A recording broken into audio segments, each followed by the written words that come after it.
ദീപുവേ, ദീപു, എഴുന്നേൽക്ക, സമയമായി. രാത്രി മുഴുവൻ മൊബൈലും കുത്തിപ്പിടിച്ചോണ്ടിരിക്കും. കിടക്കുന്നത് 1 മണി 2 മണിക്കൊക്കെ. പിന്നെ എങ്ങനെ നേരത്തിനും കാലത്തിനും എണ്ണീക്കാനാ? ഇതിന് മാത്രം അതിനകത്ത് എന്തോ കുത്തിക്കളിക്കാനാന്നാ എനിക്ക് മനസ്സിലാവാത്ത. വിളിച്ച് വിളിച്ച് മനുഷ്യന്റെ തൊണ്ടയിലെ വെള്ളം പറ്റിയാലും ചെറുക്കൻ എഴുന്നേക്കത്തില്ല. എടാ ദീപു, എഴുന്നേക്കാൻ. രാവിലത്തെ ആഹാരം കഴിക്കുന്ന ഉച്ചയ്ക്ക്, ഉച്ചക്കലത്തേത് കഴിക്കുന്ന വൈകിട്ട്. പിന്നെ എങ്ങനെ ശരീരത്തിൽ പിടിക്കാനാ? എടാ, നിനക്ക് 7 മണിക്ക് എവിടെ പോണോന്ന് പറഞ്ഞില്ലയോ?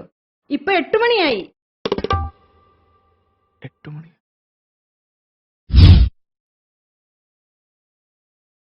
7 മണിക്ക് വിളിക്കാൻ പറഞ്ഞ 6 മണിക്ക് വിളിച്ചിട്ട് പറയും 8 മണിയായി.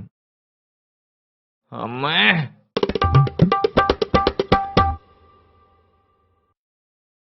എടാ, പല്ല് വൃത്തിയായിട്ട് തേക്കണേ.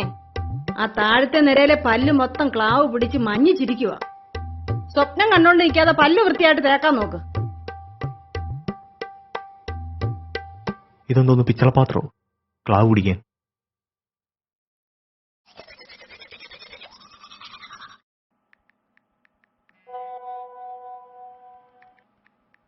ഈ കുളിക്കാൻ കയറുന്നിടത്ത് എന്തിനാടാ മൊബൈല്? 1 മണിക്കൂർ 2 മണിക്കൂറൊക്കെയാ കുളി.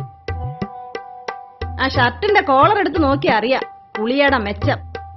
കല്ലേലിട്ട് ഒരച്ചൊരച്ച് മനുഷ്യന്റെ കൈ പൊക്കാൻ വയ്യ. ഇതെന്തുവാ? പുട്ട്. പുട്ടോ? ആ, ചിരട്ടപ്പുട്ട്. ഈ പുട്ട് കണ്ടുപിടിക്കാൻ എന്റെ കൈ കിട്ടിയായിരുന്നെങ്കിൽ. പുട്ടുണ്ടാക്കിയാ വേണ്ട, ഇഡലി ഉണ്ടാക്കിയാ വേണ്ട, ദോശ ഉണ്ടാക്കിയാ വേണ്ട, പിന്നെ ഞാൻ എന്തോ ഉണ്ടാക്കാനാ?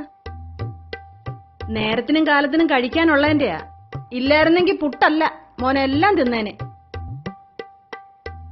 എന്തെങ്കിലും കഷ്ടപ്പാടറിയണോ? ടേബിളിന്റെ മുമ്പിലോട്ട് വന്നിരുന്നാ മതിയല്ലോ. അപ്പൊ ഇങ്ങനൊക്കെ തോന്നും. നിന്റെ ഈ പ്രായത്തിലേ ഞാനൊക്കെ പുട്ടെന്ന് കേട്ടിട്ടേ ഉള്ളൂ. ആ, എന്തെങ്കിലും പറഞ്ഞാ ഇതുപോലെ അങ്ങ് എഴുന്നേറ്റ് പോയാ മതിയല്ലോ. എടാ, വന്നിരുന്ന് കഴിക്കാനാ പറഞ്ഞേ.